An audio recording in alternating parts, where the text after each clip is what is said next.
کی حوالے سے بار بار بات کی گئی ہے. گزشتہ دنوں ہم نے سنا کہ امریکی کانگریس میں قرارداد پیش کی گئی, شور مچ گیا ہر طرف کہ امریکی کانگریس میں قرارداد پیش کر دی گئی ہے.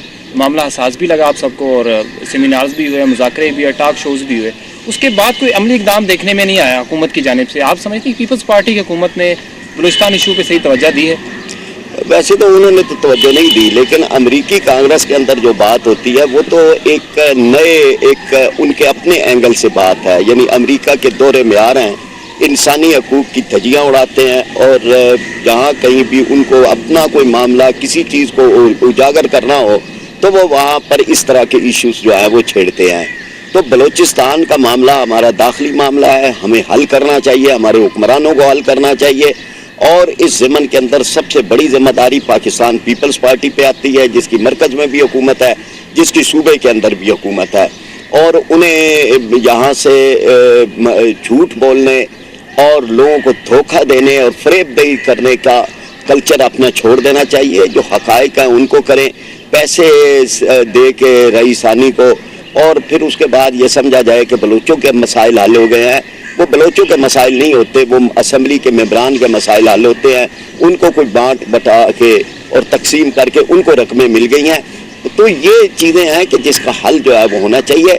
میں یہ سمجھتا ہوں کہ یہ شاید پاکستان پیپلز پارٹی کا تو کسی صورت ایجنڈا ہی نہیں ہے کہ وہ بلوچستان کے مسائل کا حل کرے. ڈاکٹر صاحب, وہاں ایک مزاحمتی تحریک بھی چل رہی ہے بلوچستان میں اس وقت, کافی حد تک ایکٹیو ہے مزاحمتی تحریک, اور جو بلوچ لیڈرز ہیں جو بیرون ملک مقیم ہیں, حکومت کا یہ بھی موقف تھا کہ ان سے مذاکرات کیے جائے, ان کو قومی دائرے میں واپس لایا جائے. آپ سمجھتے ہیں کہ بلوچستان ایشو ایسا ہے جو صرف حکومت کی ذمہ داری ہے؟ بطور جماعت اسلامی کے آپ اس پارٹی کے لیڈر بھی ہیں, قاضی حسین احمد صاحب ماشاءاللہ بڑے قدآور شخصیت ہیں, منور حسن صاحب بڑی قدآور شخصیت ہیں. آپ کی جماعت میں بہت ساری ایسی شخصیات ہیں جو ڈائریکٹلی انوالو ہو سکتی ہیں اور مصالحت کی راہ نکال سکتی ہیں. آپ لوگوں نے تو سوائے تقریریں کرنے کے, دھرنے کے اور حکومت تنقید کچھ بھی نہیں کیا, اور پھر آپ بلوچستان پہ کلیم بھی کرتے ہیں. آپ کی عملی جدوجہد کیا ہے ایز اے اپوزیشن کے تقریروں کے علاوہ؟ بتائیے گا. نہیں, ہماری تو ہے ہی تقریروں کے علاوہ نا. بات یہ ہے کہ حل جس نے کرنا ہے, اگر اس کو ہم ایک طرف کر دیں کہ جی یہ تو ٹھیک ہے, وہ تو ان کا تو ذمہ کوئی نہیں ہے, آپ بتائیں آپ کیا کرنا, تو انہوں نے حل ہے. جن کے پاس وسائل ہیں, جن کے پاس حکومت ہے, جن کے پاس پارلیمنٹ ہے, جن کے پاس تمام فیصلے ہیں, پالیسیاں ہیں, انہیں حل کرنا ہے. اور اگر وہ حل نہیں کرتے تو وہ مجرم ہے. اب اگر ہم ایک اپوزیشن ہونے کی حیثیت سے مسائل کو اجاگر کریں تو یہ ہماری ذمہ داری بھی بنتی ہے, ہمارا حق بھی بنتا ہے, اور اگر یہ نہ کریں تو ہم مجرم ہوں گے. یہ تو ایک ہے پہلو. دوسرا پہلو یہ ہے کہ عملاً کیا کیا. ہمارے جو بساط اور بس کے اندر ہے, کہیں بلوچستان کے اندر کوئی مشکل آئی ہے, جماعت اسلامی کی الخدمت فاؤنڈیشن, ہم نے وہاں جا کر جو ہے وہ کام کیا ہے. ہم نے کئی دور دراز کے علاقوں کے اندر کنویں جو ہیں وہ کھودے ہیں, وہاں پہ لوگوں کو پینے کا پانی فراہم کیا ہے.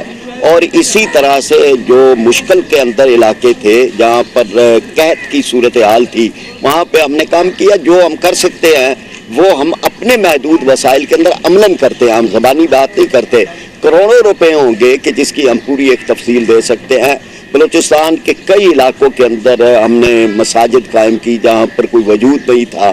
تو یہ چیزیں عملی تعلیم کو عام کرنے کے لیے کئی پروجیکٹ وہاں پہ شروع کیے. یہ کئی پروجیکٹ ہیں ہمارے جن پہ ہم ان کے علاوہ کوئٹہ کے علاوہ جو مختلف علاقے ہیں وہاں پر جو تعلیمی پروجیکٹ چل رہے ہیں, یا وہاں پر جو خدمت خلق کے پروجیکٹ چل رہے ہیں, یا ہم نے وہاں پر جو لوگوں کی فلاح کے لیے, بہبود کے لیے کام کرے ہیں, اس کی ساری تفصیل آپ کو دیں. بیک ٹو دا بلوچستان, آپ فرما رہے تھے کہ ایک وفد گیا تھا جب نواب اکبر بگٹی صاحب سے مذاکرات کرنے, جب بلوچستان کی صورتحال خراب ہونے جا رہی تھی. آپ نے کہا کہ اس میں جماعت اسلامی کے لوگ بھی شامل تھے. فرمائیے کہ اس پردے سے راز تو اٹھائیے, کیا باتیں ہوتی رہی؟ مشاہد حسین اور چودھری شجاعت صاحب بھی گئے, لیکن اب بات سامنے نہیں آئی کہ وہاں بات کیا ہوئی. اگر آپ کا وفد بھی گیا تھا تو کیا ایسے مطالبات تھے جو پرویز مشرف نے نہیں مانے, جو نواب اکبر بگٹی کی جانب سے تھے؟ کیا ایسی چیزیں تھیں جو طے نہیں پائی؟ لیکن وہاں اس وقت تو معاملات تھے کہ وہاں ڈیرہ بگٹی کے اندر ایک فائرنگ کی گئی تھی. دونوں اطراف پہ الزام یہ لگایا گیا کہ بگٹیوں کی طرف سے کی گئی ہے ایف سی کے اوپر. جب ہم وہاں پہ گئے تو ہمارا مشاہدہ یہ تھا کہ معاملات اس طرح سے نہیں ہیں, بلکہ ایف سی کی طرف سے زیادتی جو ہے وہ کی گئی ہے. یہی رپورٹ ہم نے آ کر قومی اسمبلی میں پیش کی. تو ایک تو اس کا یہ فائدہ تھا کہ یہ فیکٹ فائنڈنگ تھی, اور جو اصل حقائق تھے وہ اصل حقائق ہم نے دیے اسمبلی فلور پہ. پھر ہم نے یہ بتایا کہ وہاں کے معاملات یہ ہیں کہ غربت بے پناہ ہے، اور اس غربت کے دور کرنے کے لیے جو حکومت کا یہ پیکج ہوتا ہے کہ وہ کسی سردار سے ڈیل کرتی ہے اور ان کو ایک پیکج دے دیتی ہے، وہ نیچے لوگوں تک نہیں پہنچتا۔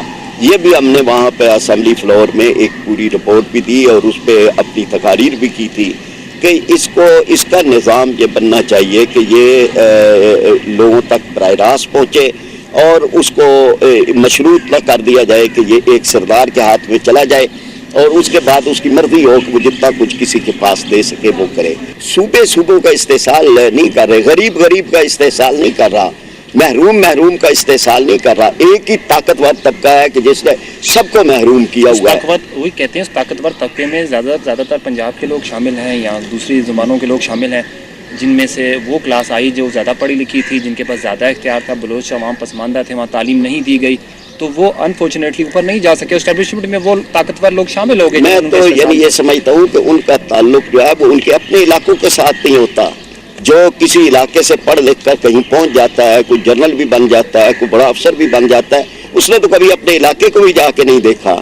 کبھی آپ ان کے دیہاتوں کو جا کے دیکھیں کہ جہاں سے یہ اٹھ کے آ کے بڑے بڑے عہدوں پہ پہنچتے ہیں تو وہاں تو پینے کا پانی بھی نہیں ملتا، وہاں تو پکی سڑک بھی نہیں ہے۔ اس لیے یہ کسی کے نہیں ہے۔ یہ جو ایک خیال ہوتا ہے نا کہ جی ان کو پنجابی بنا دیا جائے یا ان کو جو ہے وہ پختون ثابت کر دیا جائے یا ان کو اردو سپیکنگ کر دیا جائے، یہ استحصالی طبقہ ہے۔ یہ جاگیرداروں سے، وڈیروں سے، سرداروں سے ملتے ہیں اور یہ سارا مل کے ایک گروپ بنا ہوا ہے جو ملک کو لوٹ رہا ہے۔ ڈاکٹر صاحب فرمائیے گا کہ آپ کی نظر میں بلوچستان کے مسئلے کا حل کیا ہے؟ اس وقت جس نیچ میں مسئلہ پہنچ چکا ہے، اس مسئلے کو حل کرنے کے لیے آپ کے پاس کیا تجاویز ہیں؟ ہم تو یہ سمجھتے ہیں کہ اس معاملے کو اس وقت فوری طور پر تو حل کرنے کا ایک بات تو یہ ہے کہ وہاں کسی بھی درجے کی اگر کوئی فوجی کارروائی ہو رہی ہے تو اس کو فوری طور پر روک دیا جائے۔ لاپتہ افراد جو ہیں ان کے بارے میں کوئی ایسا با اختیار کمیشن ہو کہ ایک آدمی کے بارے میں وہ حقائق جو ہیں وہ سامنے آئیں اور ان کو سامنے منظر عام پہ لایا جائے۔ ان کے جرائم ہیں تو عدالتوں میں اور کٹہروں کے اندر ان کو لایا جائے۔ جو لوگ بھی کوئی قتل بے گناہ ہوتا ہے، چاہے وہ بلوچستان کا رہنے والا ہے یا وہ 10 20 25 30 سال پہلے بلوچستان میں جا کر سیٹل ہوا تھا اور اس کی لاش اس کے گھر میں پہنچی ہے، کوئی قتل رائیگاں نہیں جانا چاہیے۔ اس سب قتل کے جو پیچھے محرکات ہیں، جو پیچھے لوگ ہیں، ان کو بے نقاب ہونا چاہیے۔ چوتھی بات یہ کہ مذاکرات ہر ایک سے کرنے چاہیے، وہ بھی کہ جو اس وقت کسی دھارے میں نہیں ہے ان کو بھی دھارے میں لایا جائے، اور اس طرح سے جہاں بھی محرومیوں کو کوئی بیرونی قوتیں جو ان کو کر رہی ہیں اپنے استعمال میں، تو ان بیرونی ہاتھوں کو روکا جائے اور ان محرومیوں کا پرچار کرنے والوں کے ساتھ بات چیت کی جائے، ان سے ڈائلاگ کیا جائے۔ اصلی حل یہ ہے کہ بلوچستان کے لوگوں کو حقوق دیے جائیں اور ان کے جو حقوق آئین دیتا ہے، جو انصاف دیتا ہے، جو اسلام دیتا ہے، وہ ان کے حقوق۔ صاحب بلوچ علیحدگی پسند جو لیڈر ہیں نواب زادہ برہمدار بگٹی، ان کی جانب سے ایک بات آئی، وہ کہتے ہیں کہ اگر اسٹیبلشمنٹ میں بیٹھے کچھ لوگ یا حکومت میں بیٹھے کچھ لوگ یہ کہتے ہیں کہ چند لوگ ہیں جو اس وقت مزاحمت کر رہے ہیں یا وہ وفاق سے علیحدہ ہونا چاہ رہے ہیں، اکثریت نہیں ہے، تو انہوں نے ایک تجویز دی کہ آپ ایک ریفرینڈم کرا لیں۔ اگر وہاں کے بلوچ عوام پاکستان کے ساتھ ہے تو انہوں نے کہا میں تسلیم کرتا ہوں، نہیں ساتھ ہے تو ان کو جانے دیں۔ یہ سوال کیوں پیدا ہو کہ وہ بلوچستان پنجاب پاکستان کے ساتھ ہے یا نہیں ہے؟ یہ سوال ہی پیدا ہونا غلط ہے۔ بلوچستان پاکستان کا نام ہے، پاکستان بلوچستان کا نام ہے۔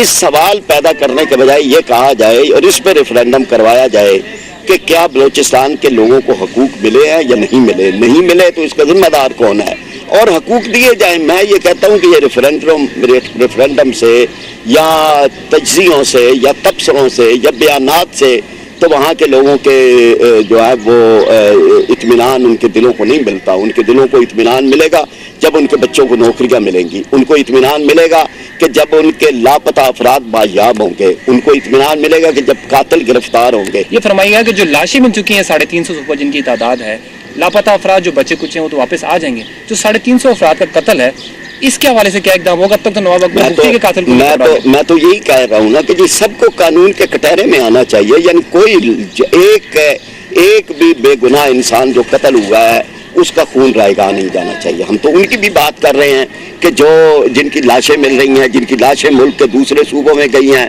جن کو بے گناہ قتل کیا گیا, سب کے بارے میں یہ بات جو ہے وہ قانون کے, انصاف کے, عدالت کے کٹہرے کے اندر آنا چاہیے, اور جو ذمہ دار ہے اس کو کیفر کردار تک لے.